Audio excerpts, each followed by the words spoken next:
Leí el correo electrónico 2 veces. La promoción por la que había trabajado todo el año, la que Daniel me había prometido, se la iban a dar a su amigo, a Marcos. El mismo Marcos que se pasaba la mitad del día hablando de fútbol y la otra mitad pidiéndome ayuda con sus hojas de cálculo.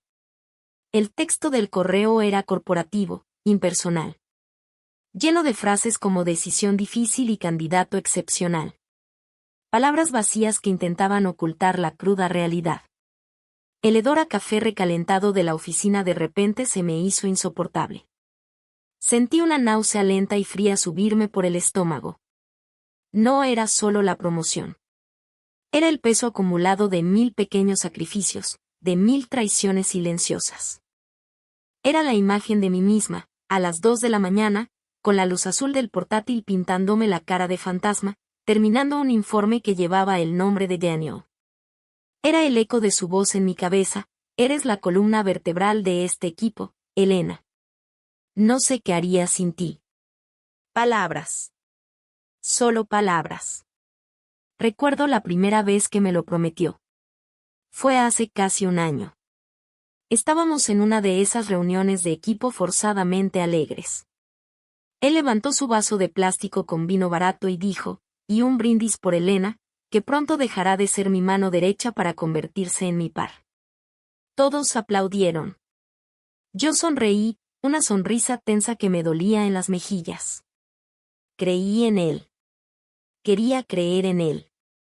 La fe es una cosa peligrosa. Te hace vulnerable.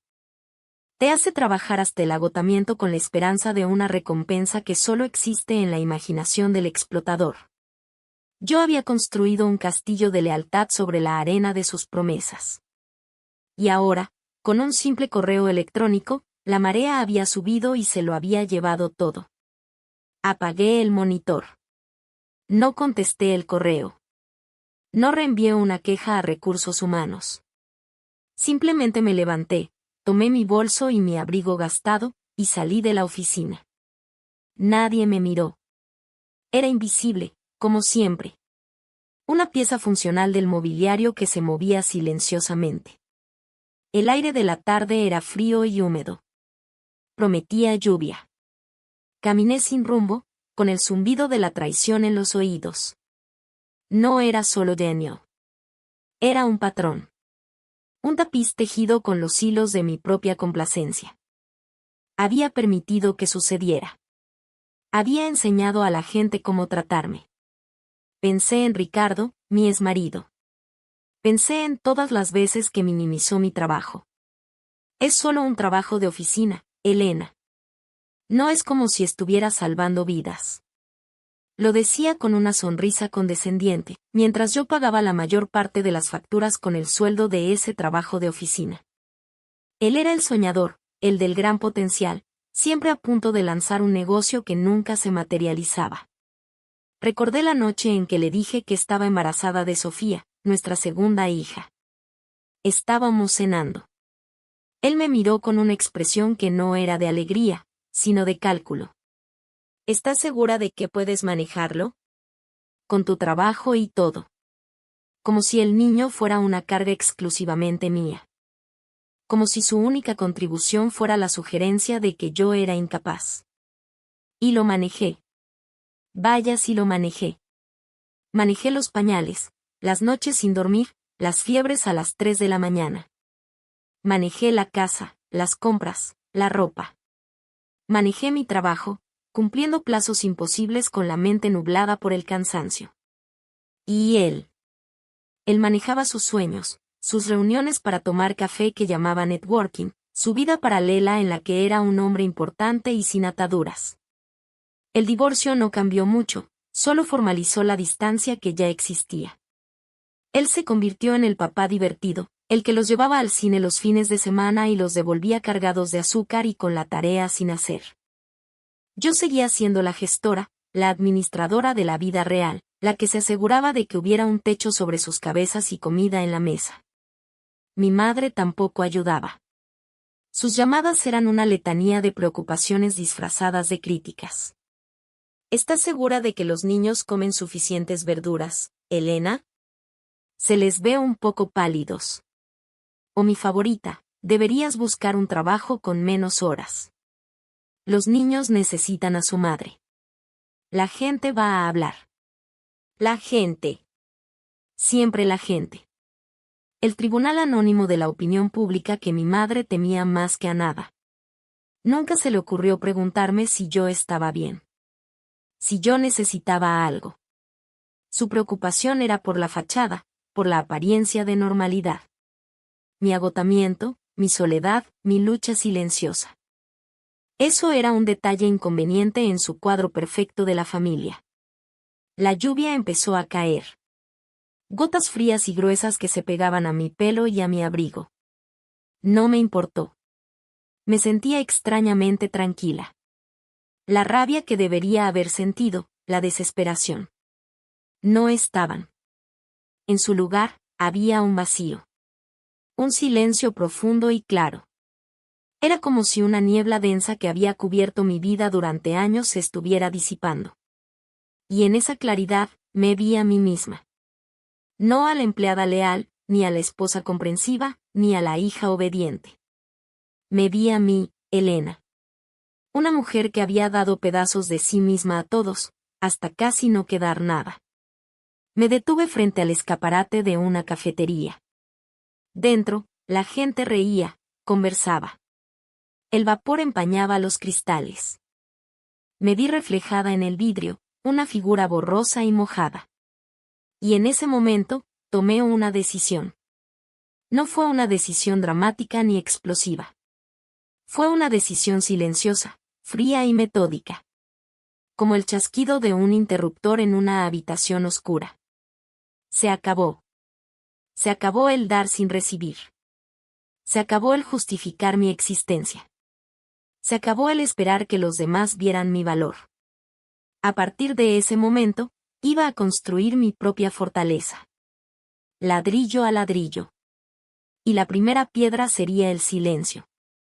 Llegué a casa empapada. Los niños estaban con mi hermana, gracias a Dios. La casa estaba en silencio, solo rota por el zumbido constante del refrigerador. Era el sonido de mi vida. Un zumbido constante de fondo, siempre presente, nunca reconocido. Me quité la ropa mojada y la dejé en un montón en el suelo del baño. Me di una ducha caliente, dejando que el agua se llevara el frío de la calle y, con suerte, el frío de mi alma. Cuando salí, envuelta en una toalla, me sentí diferente. Más ligera. Fui a la cocina. Ignoré la cafetera de goteo que usaba todas las mañanas para preparar café para un ejército inexistente. Saqué la vieja cafetera de olla, la que mi abuela me había regalado. La llené de agua, añadí el café molido y una rama de canela. La puse a fuego lento. Mientras el aroma del café de olla empezaba a llenar la cocina, un olor a tierra y a hogar, me senté a la mesa. Abrí mi portátil. No abrí mi correo del trabajo. No abrí las redes sociales. Abrí un documento en blanco. En la parte superior, escribí una sola palabra, plan. Me serví una taza de café. Solo una. Para mí. El sabor era fuerte, amargo, con un toque dulce de la canela. Era real. Sorbí lentamente, sintiendo el calor extenderse por mi pecho. Bajo la palabra plan, empecé a escribir. No era una lista de quejas. Era una lista de acciones. 1. Abrir una cuenta bancaria a mi nombre. 2. Buscar un abogado para revisar el acuerdo de divorcio. 3. Documentar todo. 4. Establecer límites. 5. Buscar una casa. La última línea me sorprendió incluso a mí. Una casa. No un apartamento alquilado. No un espacio temporal. Un hogar. Un lugar que fuera mío, nuestro. Un ancla en el mundo. La idea era tan audaz, tan aterradora, que me hizo sonreír por primera vez en todo el día. El día siguiente fue un sábado. Me desperté antes que el sol. El ritual del café se repitió, pero esta vez fue deliberado. Una taza. Para mí. Mientras el café se hacía, revisé mis finanzas. Miré los extractos bancarios de los últimos 5 años. Vi el patrón claramente. Mis ingresos, estables, predecibles, cubriendo las necesidades. Los de Ricardo, esporádicos, con grandes gastos en restaurantes, aparatos electrónicos, ropa. Las trampas de una vida que pretendía tener. Vi el dinero que había transferido a su cuenta para ayudarle a empezar su último proyecto fallido. Vi los pagos de las tarjetas de crédito conjuntas que él había llenado y yo había vaciado. No sentí ira. Sentí una especie de desapego forense. Eran solo datos. Números en una página que contaban una historia de desequilibrio. Esa mañana, mientras los niños veían dibujos animados, me senté en mi habitación y busqué abogados en línea. Leí reseñas. Busqué a alguien especializado en derecho de familia, alguien con una reputación de ser firme pero justo. Mi corazón latía con fuerza mientras marcaba el número de una abogada llamada Sofía Méndez. Su voz en el contestador era tranquila y profesional. Dejé un mensaje. Mi nombre es Elena Ríos. Necesito programar una consulta para revisar mi acuerdo de divorcio. Colgar el teléfono fue como soltar un peso que no sabía que estaba cargando. El lunes, fui al banco durante mi hora de almuerzo. El banco era un edificio viejo con techos altos y un silencio solemne. Se sentía como un templo. Le dije a la empleada que quería abrir una cuenta de ahorros y una cuenta corriente. Solo a mi nombre. Me entregó una pila de formularios. El papel era grueso, oficial. Llené cada campo con una caligrafía cuidadosa. Mi nombre. Mi dirección. Mi número de seguro social. No había otro nombre junto al mío. La sensación era extrañamente liberadora. Cuando llegó el momento de hacer el primer depósito, transferí la mayor parte de mis ahorros de la cuenta conjunta. La empleada no pestañeó. Tecleó en su computadora, contó el dinero virtual y me entregó un recibo. Miré el papel. Mi nombre en la parte superior. Un saldo que era mío. Solo mío. Esa tarde en el trabajo, empecé el punto 3 de mi plan, documentar. Creé una carpeta segura en mi ordenador, protegida con contraseña. Empecé a guardar copias de todos los correos electrónicos importantes con Deanio. Sus promesas, mis informes, los elogios vacíos. Creé una hoja de cálculo para registrar mis horas extras no pagadas. Cada minuto. También empecé un diario personal, pero no para mis sentimientos. Era para los hechos. Anoté la hora exacta a la que Ricardo debía recoger a los niños y la hora a la que realmente llegó. Anoté sus excusas. Había mucho tráfico. Se me alargó una reunión importante. Anoté cada vez que cancelaba a última hora, dejándome a mí reorganizar mi vida para cubrir su irresponsabilidad. No lo hacía por venganza. Lo hacía por claridad. Necesitaba ver el patrón, no como una serie de incidentes frustrantes, sino como un conjunto de datos. La evidencia de una negligencia sistemática. Los cambios no tardaron en notarse. Ricardo fue el primero. Intentó usar la tarjeta de débito conjunta para comprar unas entradas para un concierto. La transacción fue denegada. Su mensaje de texto llegó casi al instante. Oye, la tarjeta no funciona. ¿Pasa algo? Lo leí. Sentí el viejo impulso de disculparme, de arreglarlo. En lugar de eso, respiré hondo y escribí una respuesta simple y factual.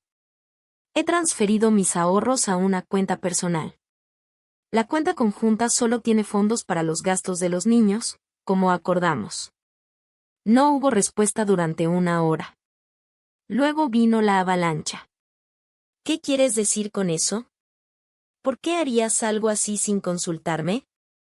Pensé que éramos un equipo, incluso después de todo. Equipo. Esa palabra. La usaba como un arma, para hacerme sentir culpable por establecer un límite. Analicé el mensaje. La falsa incredulidad. El intento de posicionarse como la víctima. La apelación a una unidad que él mismo había destrozado. No respondí. Unos minutos después, otro mensaje. Elena, esto no es justo. Tenía planes. Siempre me apoyaste. ¿Qué ha cambiado? Lo que ha cambiado, pensé, es que me he despertado. Pero no lo escribí. Borré el hilo de la conversación. El acto de deslizar el dedo y pulsar eliminar fue extrañamente satisfactorio.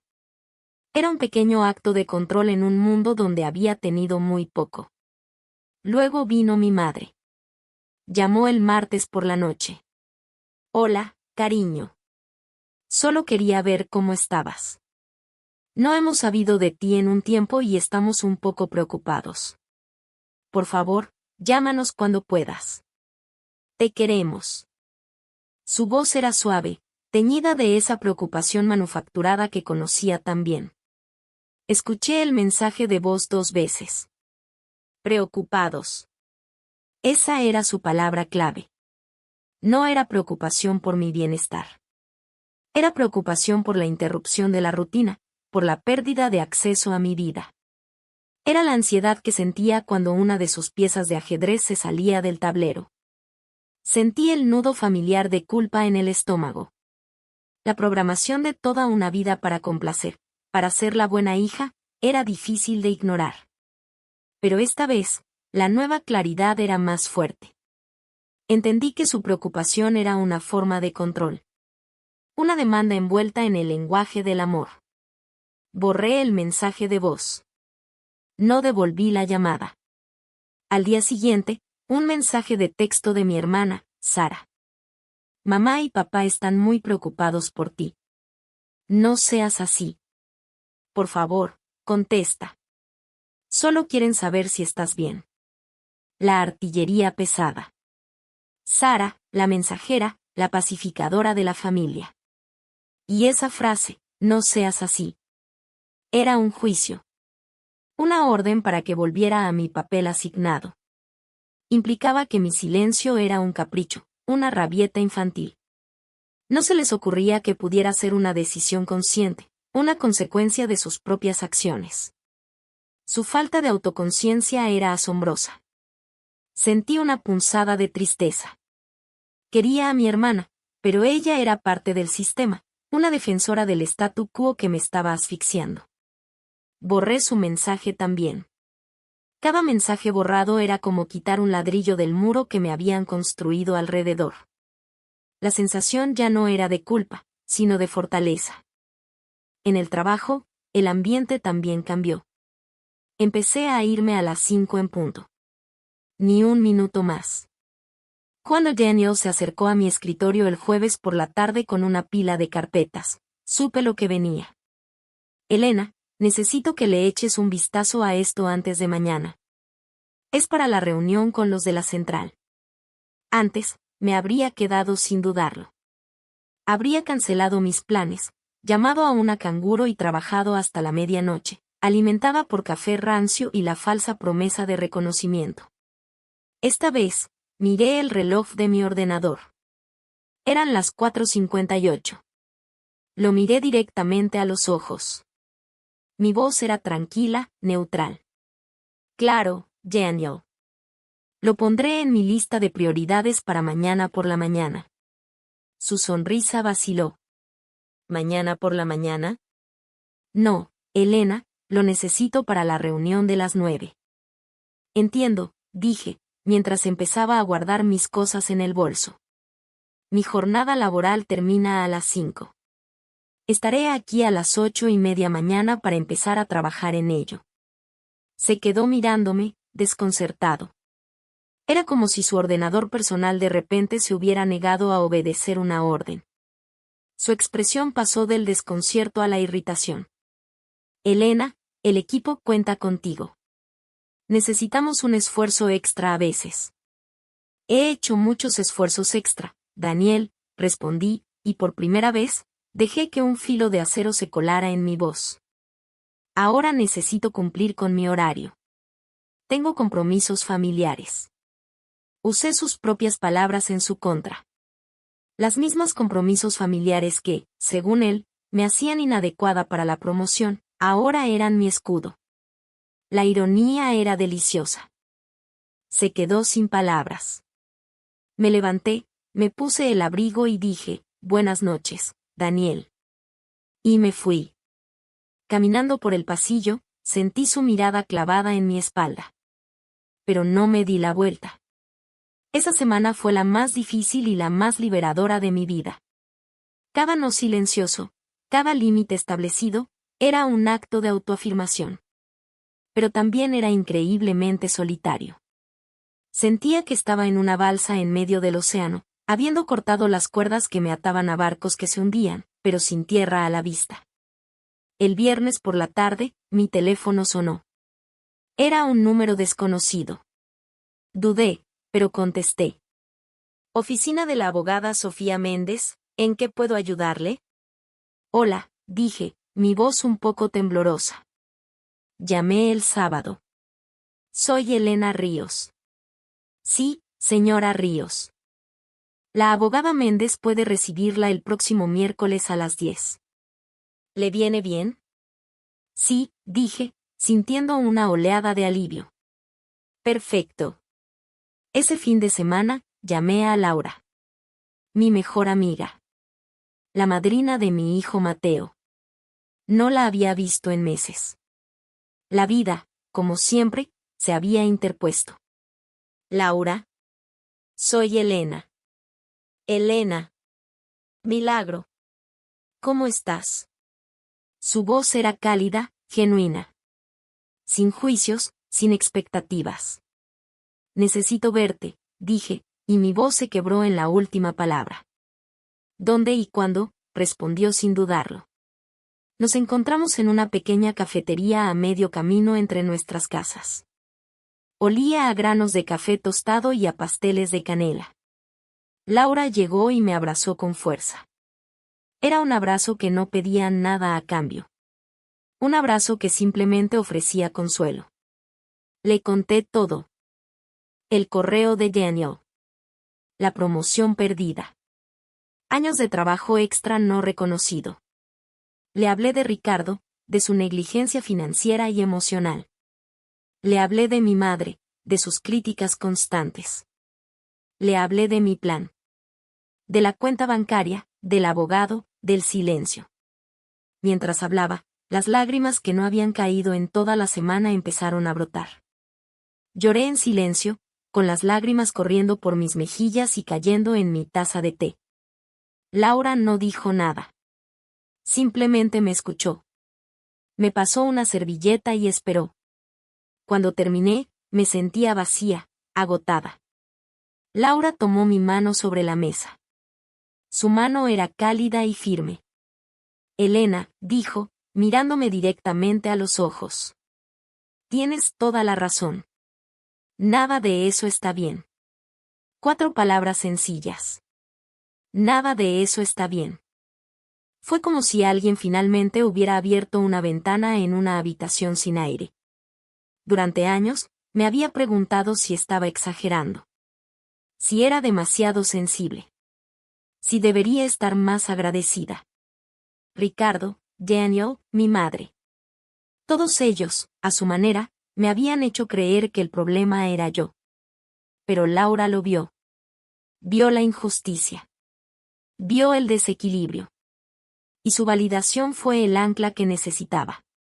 Sabes, continuó, pasé por algo parecido con mi primer jefe.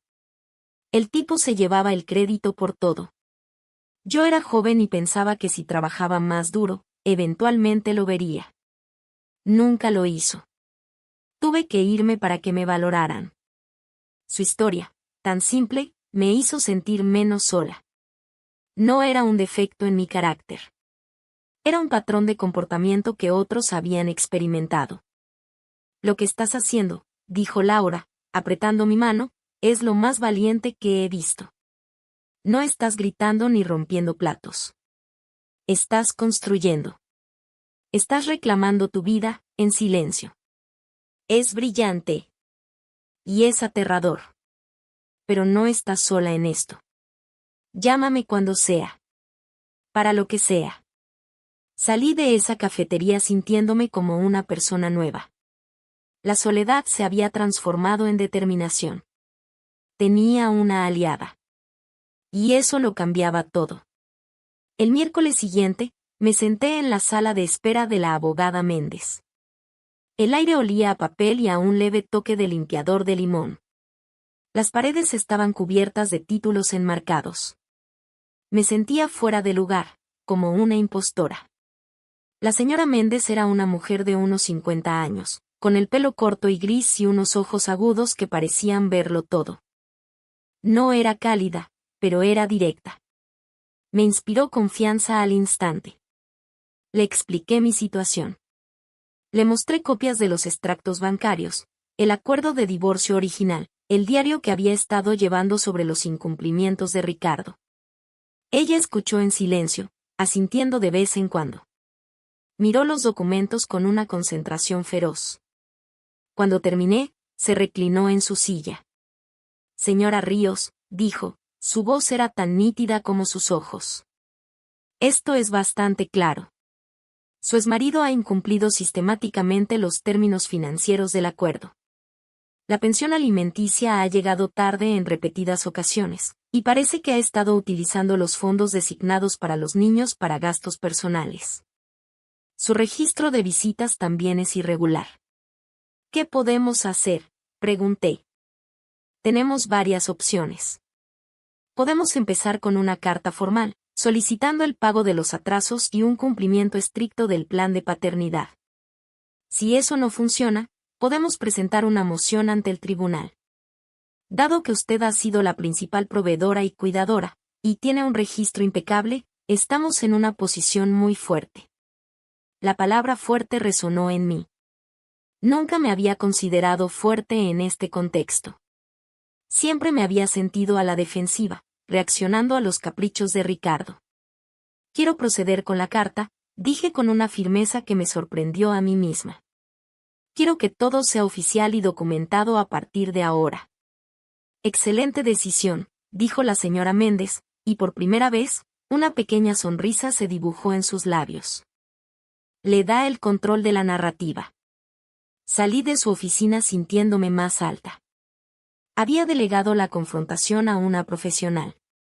Ya no tenía que pelear esas batallas sola.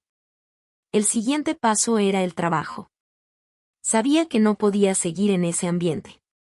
La promoción perdida no era un incidente aislado, era un síntoma de una cultura que nunca me valoraría. Pero no podía simplemente renunciar. Necesitaba una estrategia. Actualicé mi currículum esa noche. Fue un ejercicio revelador. Al listar mis logros, mis proyectos, las responsabilidades que había asumido, me di cuenta de cuánto había hecho. Había dirigido equipos, gestionado presupuestos millonarios, implementado sistemas que habían ahorrado a la empresa miles de dólares. En papel, era una profesional impresionante. El problema era que Daniel se había llevado el crédito por la mayor parte de ello. Decidí que mi confrontación final en la oficina no sería una pelea, sino una formalidad. Solicité una reunión con la directora de Recursos Humanos, Clara. En el correo, la describí como una reunión de desarrollo profesional y revisión de trayectoria. Me preparé para esa reunión como si fuera un examen final. Imprimí los correos electrónicos clave. Hice una lista de mis logros cuantificables, con fechas y resultados. Tenía mi hoja de cálculo de horas extras. No era una colección de quejas. Eran datos. Hechos irrefutables. La reunión fue en la oficina de Clara. Era un espacio impersonal, con plantas de plástico y arte corporativo insulso. Clara era una mujer que siempre parecía estar al borde del pánico, pero era rigurosa con las reglas. Hola, Elena. Gracias por venir, dijo, ajustándose las gafas. ¿En qué puedo ayudarte? Puse mi carpeta sobre la mesa entre nosotras. Clara, solicité esta reunión para discutir mi futuro en la empresa. Como sabes, he estado aquí 7 años. He asumido progresivamente más responsabilidades, muchas de las cuales van más allá de mi descripción de puesto oficial. Procedí a guiarla a través de mi documentación, punto por punto. Con calma. Con objetividad. Le mostré los proyectos que lideré, los informes que escribí, los elogios de Daniel por mi trabajo indispensable. Luego, llegué al correo sobre la promoción de Marcos. Entiendo que las decisiones de promoción son complejas, dije, manteniendo mi voz estable. Sin embargo, me gustaría entender la discrepancia entre mi historial de rendimiento y esta decisión. Especialmente a la luz de las promesas explícitas que se me hicieron. Clara parecía incómoda. Miró los papeles, luego a mí. Podía ver los engranajes girando en su cabeza. Estaba calculando el riesgo para la empresa. Una empleada con 7 años de historial impecable, con pruebas documentales de promesas incumplidas y una posible discriminación de género implícita. Era una pesadilla para recursos humanos. Elena, aprecio que hayas traído esto a mi atención de una manera tan profesional, dijo finalmente. Necesito investigar esto internamente. Hablaré con Daniel. Gracias, Clara, respondí. Mi objetivo aquí no es crear problemas. Es asegurarme de que mi contribución sea reconocida y de que haya un camino claro y justo para mi crecimiento. O, si ese camino no existe aquí, entenderlo para poder tomar mis propias decisiones. Fue la última frase la que lo selló. Le estaba dando una salida. Una salida que implicaba que yo podría irme en silencio si se manejaba correctamente. Una semana después, me ofrecieron un nuevo puesto en otro departamento. Un puesto de gerencia, con un aumento de sueldo significativo. Era un intento de comprar mi silencio, de arreglar el problema sin admitir la culpa. Acepté. No por lealtad, sino porque era parte de mi plan. El aumento de sueldo aceleraría mi capacidad para comprar una casa. Me quedaría 6 meses, un año como máximo, y luego me iría en mis propios términos. La carta del abogado a Ricardo tuvo un efecto inmediato. El tono de sus mensajes cambió de la ira a una especie de pánico suplicante. Elena, ¿por qué metes a los abogados en esto? Podemos arreglarlo entre nosotros. Sabes que siempre he hecho lo mejor para los niños. Leí el mensaje y vi la manipulación. El intento de hacerme sentir culpable por formalizar el proceso. El retrato de sí mismo como un padre devoto, en contra de toda evidencia. Mi respuesta fue a través de mi abogada. Todas las comunicaciones, a partir de ahora, pasarían por ella. El muro se estaba construyendo. Ladrillo a ladrillo. Y por primera vez en mucho tiempo, empecé a sentirme segura detrás de él. Mi madre fue la última frontera.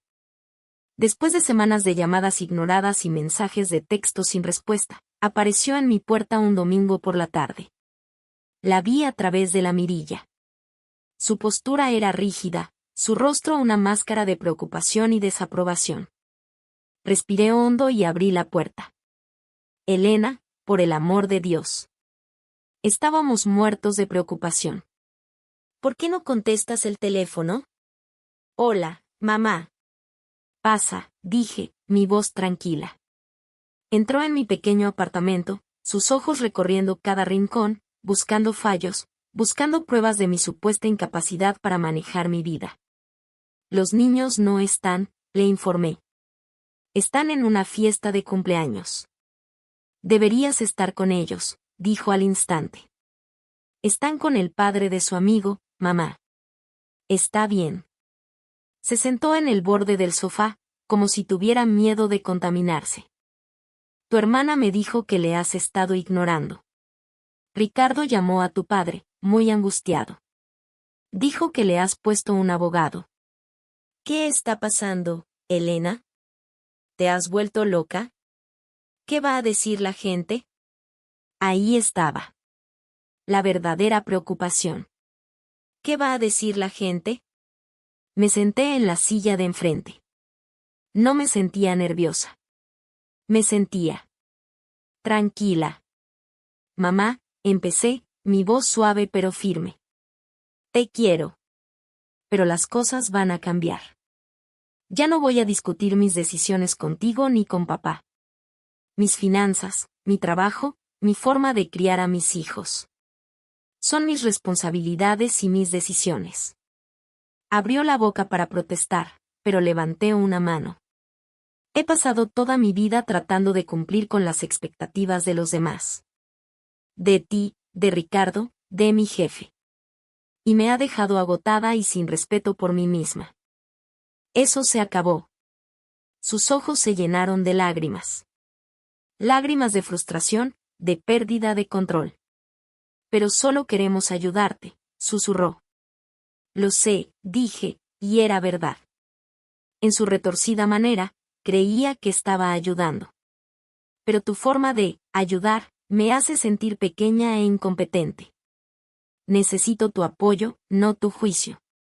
Y si no puedes ofrecerme eso, entonces voy a necesitar tomar un poco de distancia. Por mi propio bien. Fue la conversación más difícil de mi vida. Pero cuando se fue, dejando un silencio tenso a su paso, no me sentí culpable. Me sentí libre. Los siguientes meses fueron una rutina de trabajo metódico.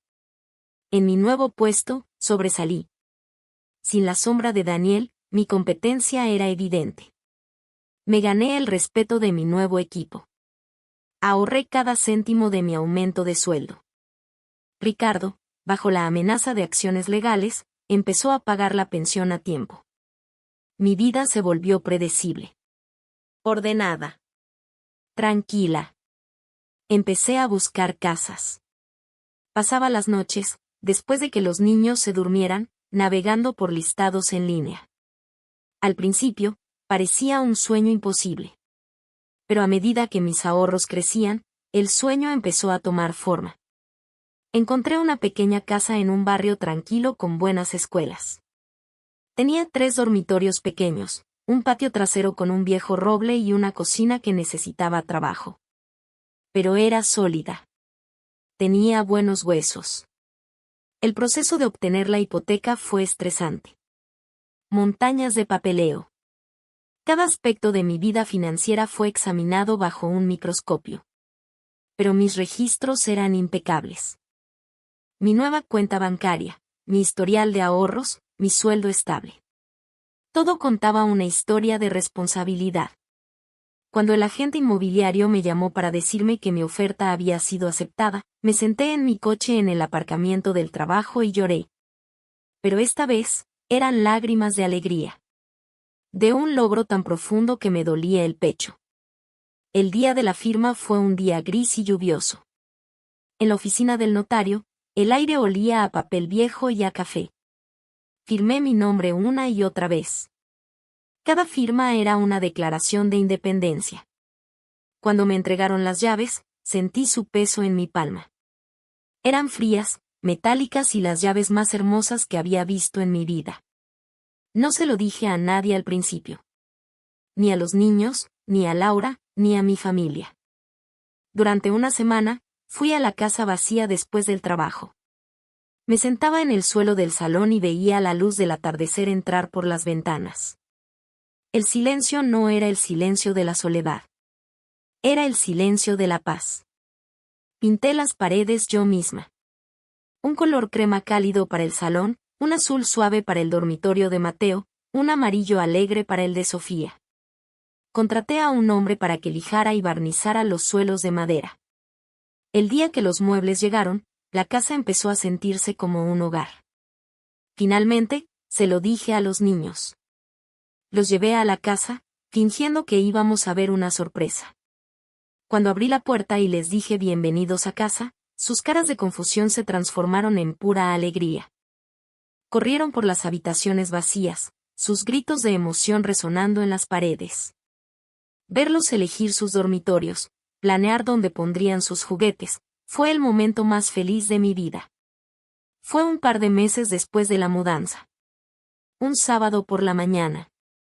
Ricardo llegó para recoger a los niños para su fin de semana. No había venido a la casa nueva antes. Siempre los recogía en la escuela o en casa de un amigo. Se detuvo en la entrada, y mi corazón dio un vuelco. No por él, sino por el coche que conducía.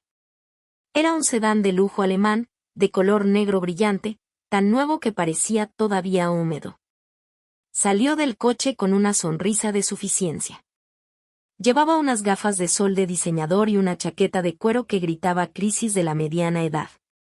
Los niños salieron corriendo a saludarle, impresionados por el coche nuevo. «¡Guau, papá! ¡Qué cochazo!», gritó Mateo. Ricardo me miró por encima de las cabezas de los niños, con esa sonrisa que yo conocía tan bien. Era una sonrisa que buscaba validación, que buscaba envidia. «Mira lo que me compré, Elena», dijo, su voz con un tono casual que no engañaba a nadie. «Para llevar a los campeones con estilo». Pensé que ya era hora de darme un capricho. El nuevo negocio va viento en popa. Me quedé en el porche, con los brazos cruzados. Sentí el calor del sol de la mañana en mi cara y la solidez de la madera bajo mis pies. Lo miré a él, y luego al coche. Vi la pintura brillante, los asientos de cuero, el logo brillante en el capó. Y vi más allá. Vi los pagos mensuales. Vi la deuda a 5 años. Vi el seguro carísimo. Vi un intento desesperado de comprar una imagen de éxito. Una fachada brillante y hueca. Recordé las conversaciones con mi abogada, los informes de crédito que habíamos revisado. Sabía que su nuevo negocio era una fantasía. Sabía que había sacado ese coche a crédito, probablemente poniendo en riesgo su ya precaria situación financiera. La vieja Elena habría sentido una punzada de resentimiento. Habría pensado en todas las cosas que yo había sacrificado mientras él se compraba juguetes caros. Habría discutido. Habría señalado la irresponsabilidad. Pero la nueva Elena no sintió nada de eso. Sentí una especie de piedad tranquila. Él estaba construyendo una vida de apariencias. Yo estaba construyendo una vida de verdad. Mi victoria no necesitaba ser anunciada. No necesitaba ser frotada en su cara. Mi victoria era el sonido de las risas de mis hijos en el patio trasero. Era el olor a pan tostado en mi propia cocina. Era la sensación de seguridad que sentía cada noche al cerrar la puerta de mi propia casa. Lo miré, mantuve su mirada de suficiencia, y le ofrecí una pequeña y genuina sonrisa. «Es muy bonito, Ricardo», dije, y mi voz era sincera. «Que lo disfrutes». Mi falta de reacción lo descolocó. Esperaba una pelea, celos, algo. Mi calma era un idioma que no entendía. Se encogió de hombros, un poco desconcertado, y se concentró en los niños, ayudándoles a subir al coche. Mientras se alejaban por la calle, con el motor del coche de lujo haciendo un ruido innecesariamente fuerte, yo me quedé en el porche. Miré mi casa. La pintura un poco imperfecta en el marco de la puerta que yo misma había hecho. Las macetas con geranios que había plantado con los niños. El viejo roble que nos daría sombra en verano. Él tenía su coche. Un activo que se depreciaba cada segundo. Yo tenía esto. Un hogar. Un refugio. Un futuro. Entré y cerré la puerta. El silencio de la casa me envolvió como un abrazo. Hice una taza de café, solo para mí, y me senté junto a la ventana, observando cómo las hojas del roble bailaban con la brisa. Me sentía entera. Capaz. En paz. Esa noche, después de que los niños regresaran y estuvieran profundamente dormidos en sus propias camas, en sus propias habitaciones, me asomé para verlos. Sofía abrazaba su manta desgastada, esa que había tenido desde que era un bebé. Mateo murmuraba en sueños, probablemente sobre dinosaurios o superhéroes. El suave resplandor de la luz de noche iluminaba sus rostros pacíficos. El aire olía a champú de niño y a la inocencia del sueño. Me apoyé en el marco de la puerta y sentí una oleada de amor tan intensa que me dejó sin aliento. Todo lo que había hecho, cada decisión difícil, Cada límite establecido, cada momento de miedo y soledad, había sido por esto. Por este momento de paz. Por la seguridad de saber que estaban a salvo en un hogar construido no sobre deudas y apariencias, sino sobre la base sólida de la determinación y el amor propio de su madre. Ya no era un recurso para que otros lo agotaran. Era la arquitecta de mi propia vida. Y había construido algo que duraría. Algo real. Si esta historia resonó contigo, compártela. Alguien ahí fuera necesita saber que no está solo y que su fuerza es suficiente.